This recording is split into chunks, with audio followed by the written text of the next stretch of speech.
झुन्डे city हालाउनु के हुँदो रहेछ अब यसलाई चाहिँ पानी हालिदिन्छु म सिटै माथिबाट अब यसलाई म ढक्कन लगाइदिन्छु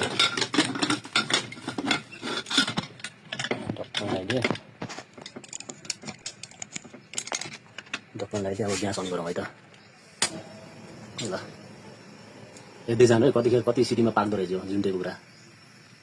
देख्न सक्नुहुन्छ पुरा प्रेस गरेर चलाइरहेको छ भित्रदेखि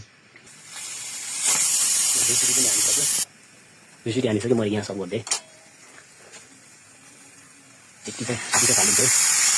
त्यो झुन्डे कुखुरालाई सिटी हाल्नु कस्तो भएको अहिले झुन्डे तललाई मैले सिटी हालेको